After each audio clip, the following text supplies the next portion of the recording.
Lunch box. ఇందు ఒక్క నిమిషం. పెళ్ళయ్యాక నువ్వు శోభన ముహూర్తానికి ఒప్పుకోలేదంట. ఏమైందే? ప్రేమించి పెళ్లి చేసుకుంది ఎందుకేనా? నీకంటూ పిల్లలు కుటుంబం ఉండాలి కదా.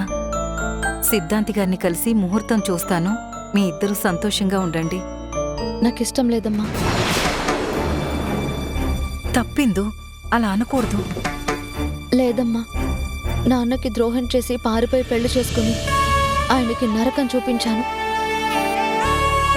నాన్న ఇంకా అదే బాధలో ఉన్నారు. ఇప్పటికీ మమ్మల్ని క్షమించలేకపోతున్నారు. నాన్న మా వల్ల బాధపడుతూ ఉంటే మేం సంతోషంగా ఎలా ఉండగలం? నాన్న మమ్మల్ని మనస్ఫూర్తిగా క్షమించి మమ్మల్ని ఆశీర్వదించే వరకు మేం వేరువేరుగానే ఉంటాం. అది కాదే, నేను చెప్పేది అర్థం చేసుకో. దయచేసి నన్ను అర్థం చేసుకోండమ్మా. నాకు నాన్నే ముఖ్యం. నాన్న క్షమించే వరకు నాకంటూ ఒక జీవితం మొదలు పెట్టలేను. దయచేసి ఈ విషయంలో నన్ను ఒత్తిడి చేయకండి. ఇది వదిన వరుస. అన్నయ్య గారేమో అలా మొండిగా వ్యవహరిస్తున్నారు. ఈ ఇందు ఏమో ఇలా ఉంది. ప్రణయ్ ఇందులు సంతోషంగా కాపురం చేసుకోవాలంటే అన్నయ్య మనసు మార్చి వాళ్ళని క్షమించేలా చేయడం ఒక్కటే మార్గం. మీరే ఎలాగైనా అన్నయ్యతో మాట్లాడి సర్ది చెప్పాలి. ప్రయత్నిస్తాను వదినా. తొండ ముదిరి ఊసరవల్లి అయిందంటారు కదా, ఇదంతకన్నా ముదిరిపోయింది. ఊసరవల్లి ముదిరి రాక్షస బలిలా తయారైంది. అదసలు నా వయసుకి మాటకి కనీసం మర్యాద కూడా ఇవ్వడం లేదు. మాటికి మాట ఎదురు సమాధానం చెప్తుంది. పైగా నేను కోపంగా మాట్లాడుతున్నానని లెక్క కూడా చేయకుండా తాపీగా కాఫీ తాగుతూ మాట్లాడుతుంది. దానంతు తేల్చాలి దేవకి. చీమల పుట్టలో చెయ్యి పెట్టి అది కొరికిందని లబోదిబోమంటే ఏంటి ప్రయోజనం? నువ్వసలు సమయం సందర్భం కూడా చూసుకోకుండా నువ్వే వెళ్ళి ఏదో ఒక మాట అనుంటావు. మరి కోపం వస్తే అనకుండా ఎలా ఉంటాను దేవకి? అవతల సుధీర్ గురించి మనమందరం బాధపడుతుంటే అదేమో మొగుడుతో పాటు దాని పుట్టింటికెళ్ళి పండగ చేసుకుంటుందా? పైగా బాధలున్నాయని పండగ చేసుకోకుండా ఏడుస్తూ కూర్చుంటావా అని పని మనిషి ముందే అంటుందా? దాని పొగర అణచాలి దేవకి. ఇప్పుడు మనం ఆలోచించాల్సింది మధు గురించి కాదు, సుధీర్ సంతోషం గురించి, వాడి భవిష్యత్తు గురించి.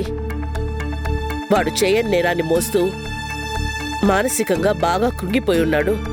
ఎవరు చేసుకున్న కర్మకి వాళ్ళ కర్మఫలాన్ని అనుభవిస్తారు అని కృష్ణ పరమాత్ముడు చెప్పాడు. మన విషయంలో అదే నిజమైంది. ఆ మధు దృష్టి నందు మీద కాకుండా దాని కుటుంబ కష్టాల మీదే ఉండాలని ఆ కుటుంబానికి కష్టాలు తలపెట్టాం. కానీ చివరికిప్పుడు మనం మధు సంగతి తేల్చే పరిస్థితి కూడా లేకుండా సుధీర్ గురించే ఆలోచించాల్సి వస్తుంది. అదే శ్రీకృష్ణుడు ఇంకో మాట కూడా చెప్పాడు. బలహీనపడేది పరిస్థితులే కాని మనం కాదు అని.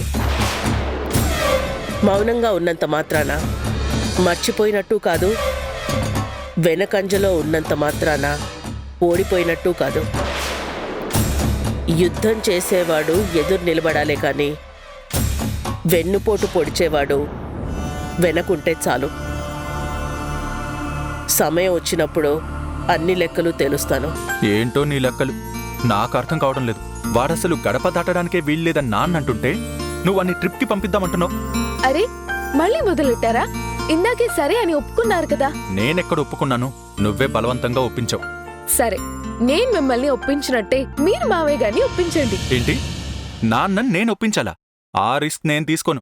నువ్వే మాట్లాడు. సరే అలాగే.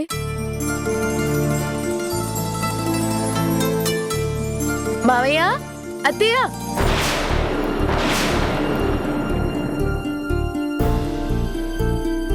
పద. ఏంటమ్మా?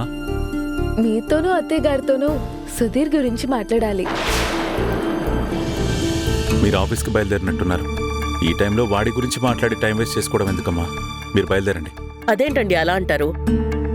తనేదో మాట్లాడాలంటుంది కదా, మాట్లాడనివ్వండి.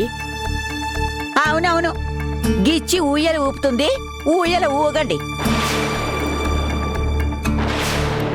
అమ్మా, ఉన్న మాటేగా అన్నాను. అసలు వాణ్ణివిడ ఇంటికి పంపించకుండా ఉంటే ఏమండి అత్తగారు, మీకు ఒక్కసారి చెప్తే అర్థం కాదా? చెప్పి చెప్పి మా నోళ్ళు నొప్పేస్తున్నాయి. అమ్మా దయచేసి నువ్వు మాట్లాడకుండా సైలెంట్గా ఉండు. మధు నువ్వు చెప్పమ్మా. సుధీర్ ఇలా గడప దాటనివ్వకుండా ఇంట్లోనే ఉంచడం కరెక్ట్ కాదు. ఇంట్లోనే బంధించినట్టు ఉండడంతో ఫ్రస్ట్రేట్ అవుతున్నాడు. మనం చెప్పేది సుధీర్ వినాలన్నా, అతన్ని మనం అర్థం చేసుకోవాలన్నా చిన్న స్పేస్ అవసరం. ముందు ఇతను మెంటల్ గా రిలాక్స్ అవ్వాలి. బాగా ఎగ్జాస్ట్ అయిపోయి ఉన్నాడు. ఒక వారం రోజులు ఎటైనా ట్రిప్ కి వెళ్ళి రానివ్వండి. నువ్వు వాడి గురించి చాలా ఉదారంగా ఆలోచిస్తున్నావమ్మా, కానీ వాడు దారి తప్పాడు. ఇలాంటి పరిస్థితుల్లో వారం రోజులు వాడిని బయటికి పంపిస్తే మళ్ళీ ఏదో ఒక కొత్త సమస్య తీసుకొచ్చి మొత్తం మన కుటుంబాన్ని రోడ్డు కీడుస్తాడు. అలా చేయడని నేను నమ్ముతున్నాను మావయ్య. ఇన్నేళ్లు వాడిని మేం కూడా నమ్మామమ్మా, కానీ వాడు మా నమ్మకాన్ని కోల్పోయాడు. ప్లీజ్ మావయ్య, ఈసారి నా నమ్మకం మీద సుధీర్ని వెళ్ళనివ్వండి. ఎటువంటి సమస్య రాదని నేను ఖచ్చితంగా చెప్పగలను. ఇప్పటికీ నాకు నమ్మకం లేదమ్మా, కానీ నీ మాట కోసం ఒప్పుకుంటున్నాను. థ్యాంక్ యూ మావయ్య. మేము ఆఫీస్కి వెళ్ళొస్తాము. పదండి.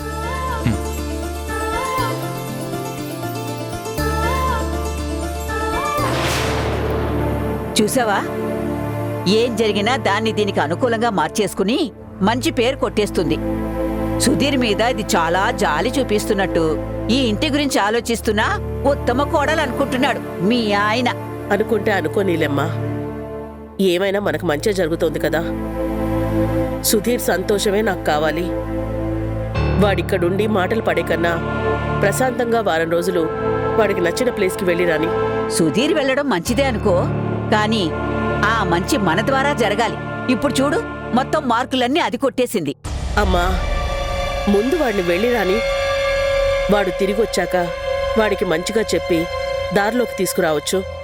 సుధీర్ ట్రిప్కి వెళ్ళొచ్చేలోపు దీని సంగతేంటో ఆలోచిద్దాం. ఏమిటో, నువ్వు ఆలోచించే లోపే అది అనుకున్నది ఆచరించి జామున దూసుకు వెళ్ళిపోతుంది. దాన్ని ఆపలేము.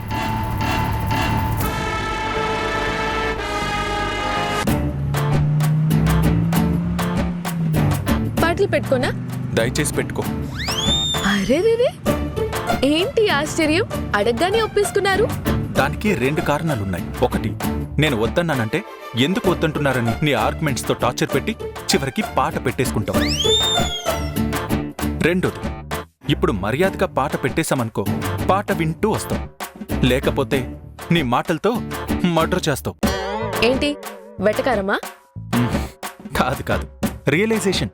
అయితే పాట నాకు సిస్టంలో కాదు, మీరే పాడండి. నేను పాడడం ఏంటి? నేను మాటలతో మర్డర్ చేస్తున్నానా? నేనంత టార్చర్ అయిపోయాను మీకు? నా మాటల కోసం ఎంతమంది చౌకూసుకుంటారో తెలుసా? చెవేంటి, పేకే కోసేసుకోవచ్చు. కొంచెం కొంచెం చావడం కంటే ఒకేసారి చచ్చిపోవచ్చు కదా. పీక పిసికేస్తాను.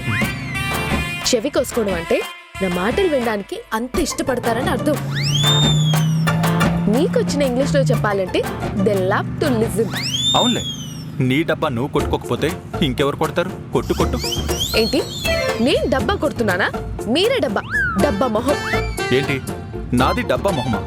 నా మొహం చంద్రబింబంలా ఎంత బ్యూటిఫుల్ గా ఉంటుందో తెలుసా? తమరే కొట్టుకోవాలి మీ డబ్బా. కొట్టుకోండి కొట్టుకోండి. నువ్వు డబ్బాలతో పెద్ద ఆర్కెస్ట్రానే పెడతావు కదా రోజు. నన్నంత మాట అంటారు మీరు? ఓకే, ఇక మీతో మాట్లాడను. అంత అదృష్టమా నాకు? మీరు బ్రతిమలాడినా నేను మాట్లాడను. అమ్మో, ఆ పొరపాటు మాత్రం నేను చేయను. పొగరు. ఏయ్, ఎవరికి పొగరు? మీతో ఎవరు మాట్లాడారు ఇక్కడ? నేను మీతో మాట్లాడనని చెప్పాను కదా. మరి పొగరని ఎవరినన్నావు? ఇక్కడున్నది నేను నువ్వు అంతే. నాలో నేనే మాట్లాడుకుంటున్నాను. ఏ ఆ మాత్రం స్వేచ్ఛ లేదా? మనసులో మాట్లాడుకో, నాకు వినపడ్డానికి వీల్లేదు. అయితే చెవులు మూసుకోండి. నీకు దండం పెడతాను, ఇంకా ఆపు. ఇందుకే అనేది మాటలతో మర్డర్ చేస్తావు అని. అది మీరు చేసేది. ఒక్క మాటన్నా కత్తితో పొడిచినట్టుంటుంది. ఇంకా నాకు ఓపిక లేదు. ఇంకా ఆపేసి ఒక 5 నిమిషాలు గ్యాప్ ఇవ్వు. నీకు నచ్చిన పాటలు పెట్టుకో.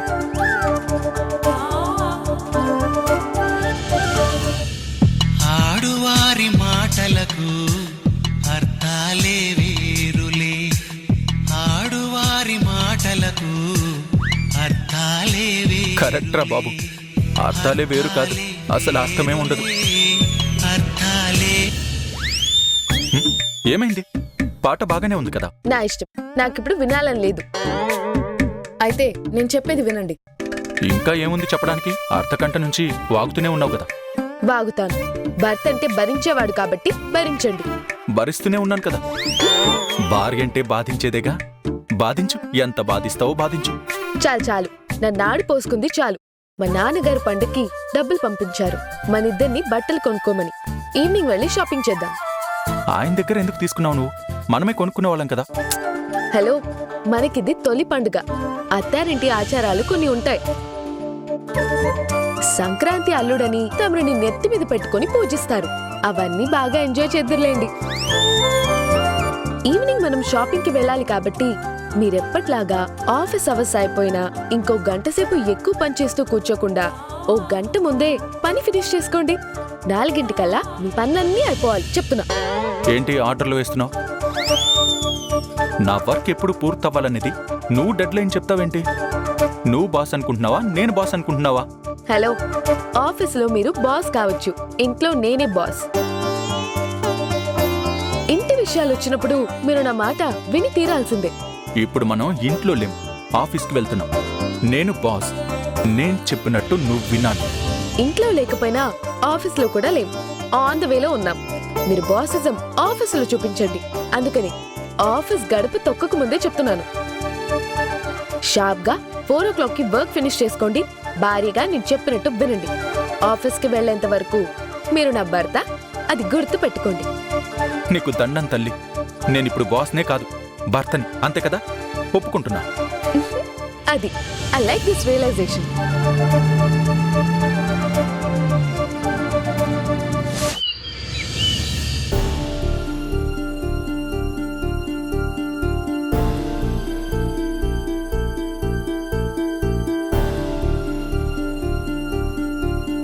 ఏ ఊరు వెళ్తున్నావు సుధీర్? ఫలానా చోటుగా నిర్ణయించుకోలేదు. ఎటు వెళ్ళాలనిపిస్తే అటే వెళ్తాను. దేవకి, గమ్యం లేకుండా ప్రయాణం చేసేవాడు తెగిన గాలిపటంతో సమానం.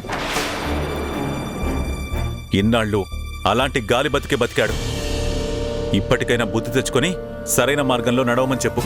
నాలాంటి వాడు రహదారిలో నడిచినా దొడ్డుదారిలోనూ తప్పుదారిలోనూ వెళ్తున్నానంటారు మావు. ఎక్కడికెళ్తే ఏముంది? సుధీర్ షటప్. ఒరే నాయనా, నువ్వు మనసులో ఏం పెట్టుకోకుండా చక్కగా నీకు నచ్చిన చోటికి వెళ్ళి సంతోషంగా గడపరా. అవును, నువ్వు ఒక్కడవే వెళుతున్నావా? నీ ఫ్రెండ్స్ ఎవరైనా వస్తున్నారా? అసలు ప్లాన్సే ఏం లేవమ్మమ్మ. ఇంటి నుంచి బయటకు వెళ్ళగానే ఎలా వెళ్ళాలనిపిస్తే అలా వెళ్తాను. అదేంట్రా, ట్రిప్కి అసలు ప్లానే లేకపోతే ఎలా? ఎలా మమ్మీ? మీరేం అడిగినా నా దగ్గర సరైన సమాధానం లేదు. నేను చెప్పే సమాధానాలా మీకు నచ్చవు. నేను బయలుదేరుతాను. దేవకి, ఎక్కడికి వెళ్తాడో ఏం చేస్తాడో ప్రతిదీ నీకు అప్డేట్ చేయమని చెప్పు. వెళ్ళిన చోట తిన్నగా ఉండమను. కాదని ఏ పంచాయతీ తీసుకొచ్చినా తర్వాత నేను సహించను. మామ్, నన్ను ఇలా అనుమానించి అవమానించే కంటే నన్ను బయటకు గెంటేస్తే పీడా పోతుంది కదా. ఈ గడప దాటి వెళ్తే ఆదుకునే దిక్కు కాదు కదా, పలకరించే దిక్కు కూడా ఉండదు. అది తెలుసుకోమని చెప్పు. మామ్, నన్ను ఎందుకు ఇలా చంపుతారు? సుధీర్, ఏంట్రా మాటలు? అలా మాట్లాడుకో. ఏమండి, ఏంటండి మీరు కూడా? వాడిని సంతోషంగా వెళ్ళరానివ్వండి. దేవకి, ఇప్పటి వరకు జరిగింది దృష్టిలో పెట్టుకుని బుద్ధిగా ఉండమని చెప్తున్నా. నేనేం శపించట్లేదు. సుధీర్, జాగ్రత్తగా వెళ్ళరా నాన్న. నువ్వు ఇవేవి మనసులో పెట్టుకోకు. 4 రోజులు పోతే అన్నీ అవే సర్దుకుంటాయి. వెళ్ళొస్తాను మామ్. జాగ్రత్త నాయనా. ఆ మధు కొంపలో సృష్టించాలనుకున్న గొడవలన్నీ మన కొంపలో జరుగుతున్నాయి. ఇదంతా ఆ ప్రణయ్ వల్లే. వాణ్ణి నాశనం చేయాలనుంది దేవకి. జైల్లో మగ్గుతూ చెప్పకుడు తినాల్సిన వాడు దర్జాగా నందుగాడి దగ్గర డబ్బులు తీసుకుని బ్రతుకుతున్నాడు. ఈ ఆస్తి ఐశ్వర్యాలు అనుభవిస్తూ కోట్ల రూపాయలు ఖర్చు పెట్టాల్సిన నీ కొడుకు నానా తిట్లు తింటూ చీకొట్టించుకుంటున్నాడు. ఆ ప్రణయ్ గాడిని నాశనం చేస్తే గాని నా కోపం చల్లారదు దేవకి. వాడి మీద నాకు కోపం ఉందమ్మా, కానీ వాడు మనకి ప్రత్యక్ష శత్రువు కాడు. వాడిని వాడు కాపాడుకునే ప్రయత్నంలో సుధీర్కి హాని తలపెట్టాడు. అయినా వాడిని విడిచిపెట్టే ప్రసక్తే లేదు. వాడి నాశనం ఎలాగూ జరుగుతుంది. మన ప్రధాన శత్రువు, ప్రత్యక్ష శత్రువు మధు. అది అన్నిట్లోనూ కలగజేసుకుని ఓ రకంగా ఈ ఇంటినే నడిపిస్తోంది. ఈ మాటే కదే నేను పొద్దున్న నెత్తినోరు బాదుకుంటూ మరీ చెప్పాను. దాన్నైతే చంపేయాలనుంది నాకు. అమ్మా, ఒక్క ప్రాణం తీస్తే ఆ తర్వాత ఇంకా చాలా ప్రాణాలు తీసే పరిస్థితి వస్తుంది. ఎప్పుడో మనం ప్రాణాలు తీయడం గురించి ఆలోచించకూడదు. శత్రువుని జీవోత్సవాన్ని చేయాలి. మనం ఇన్నాళ్ళు సరిగ్గా ఆలోచించకుండా పథకాలు పన్నడం వల్లే ఎదురు దెబ్బలు తిన్నాం. మధు నందులను వేరు చేయడానికి, మధు దృష్టి మరల్చాలని, తన పుట్టింటిని డిస్టర్బ్ చేయాలని చూసాం. నిజానికి డిస్టర్బ్ చేయాల్సింది మధు నందులని. గాయం ఒకచోట ఉంటే మందు ఇంకో చోట వేస్తే ప్రయోజనం ఏముంటుంది? మనం పూర్తిగా దృష్టి పెట్టాల్సింది మధు నందుల మీద. మనం స్పర్ధలు, గొడవలు సృష్టించాల్సింది మధు పుట్టింట్లో కాదు, మధు నందు కాపురంలో. భార్యాభర్తల మధ్య అపార్థాలనే చిచ్చుని రగిల్చి పచ్చని కాపురంలో కలతలు తీసుకురావాలి. వాళ్ల మధ్య స్పర్ధలు పెంచాలి. దానికి అణుబాంబులు అవసరం లేదు. అణువంత అపార్థం చాలు. అయితే ఇప్పటినుంచి ఆ పని మీదే ఉంటాను. ఏదో ఒక పన్నాగం పన్ని వాళ్ల మధ్య అపార్థాలు సృష్టిస్తాను. అమ్మా, అపార్థాలు సృష్టించడం అంటే మనం పని కట్టుకొని ఏది చేయకూడదు. అలా చేస్తే ఖచ్చితంగా దొరికిపోతాం. అవకాశం కోసం ఎదురు చూస్తూ ఉండాలి. సమయం, సందర్భాన్ని బట్టి ఎప్పుడు నిప్పు రాజేయాలో, దాన్ని ఎలా దావానలంలా మార్చాలో అలా చేస్తూ వెళ్ళాలి. తొందరపడితే మన చేతులే కాల్తాయి. అలాంటి అవకాశం మన చేతికి రాని, మన చేతలేంటో చూపిద్దాం.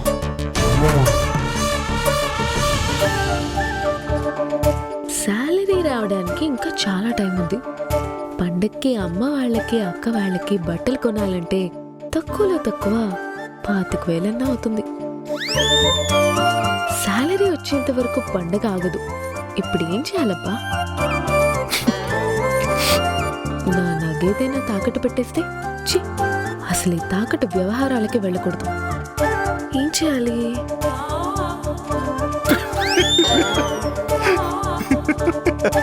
ఏంటి బట్టలు చిరిగినట్టు పర్రమని ఒక సౌండ్ వచ్చింది?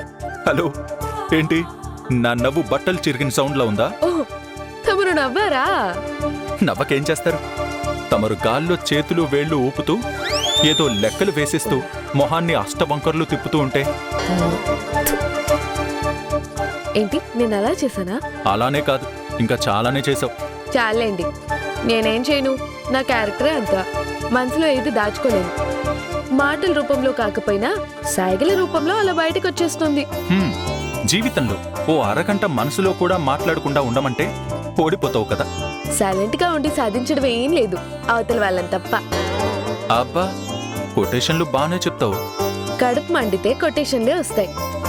నా మీదేనా కడుపు మంట? కాదులేండి, నా మీద నాకే. అన్నట్టు పండుగ ఖర్చులకి డబ్బులు కావాలి, నాకు కొంచెం శాలరీ అడ్వాన్స్ ఇస్తారా? శాలరీ అడ్వాన్సా? అది నన్ను అడుగుతావేంటి? వెళ్ళి మీ బాస్ని అడుగు. ఆ బాస్ మీరే కదా.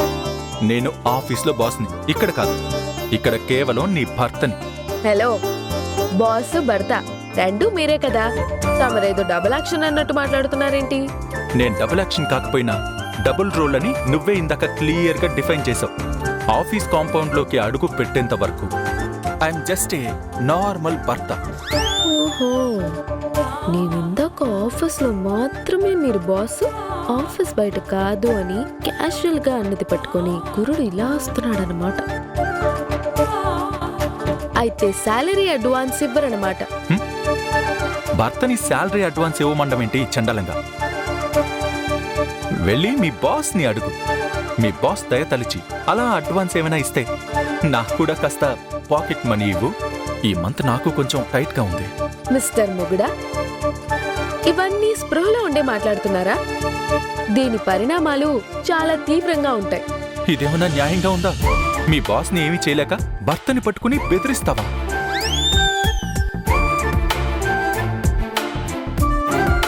చూస్తా నీ సంగతి అన్నట్టు అలా తలూపిస్తున్నావేంటి? ఇది న్యాయం కాదు. నిజం మాట్లాడాను. నిష్ఠూరంగా ఉంటే ఎలా? ఓకే, అయితే మీరు బాస్ కాదనమాట. ఇదిగో, మొగుడి దగ్గర మీ బాస్ గురించి మాట్లాడుకు, చిరాకేస్తుంది. అవునా? నా మొగుడి కన్నా మా బాసే నయ్యం. నా బాస్ మీలా కాదు. నేను శాలరీ అడ్వాన్స్ అడగగానే చెక్కుమని ట్రాన్స్ఫర్ చేస్తారు. ఓహో, నువ్వు ఎంత కాకా పట్టినా నేను ఆఫీస్లో కూడా ఏం తగ్గను. నాకే ఆర్డర్లు వేస్తావా? బాసు భర్త అని డబుల్ రోల్తో నిన్ను రఫ్ ఆడిచ్చేస్తాను. ఆయన ఒకే ఇంట్లో కలిసి పుట్టి పెరిగినా నీలా ఉండే చొరవ ధైర్యం నాలో లేవు. అంత ధైర్యం చొరవ నాకుండుంటే పెళ్లి గురించి అలాంటి తప్పు చేసుండేదాన్నే కాదు. పెళ్లి పీటల దాకా వచ్చి పారిపోయేంత ధైర్యం నీకెలా వచ్చింది?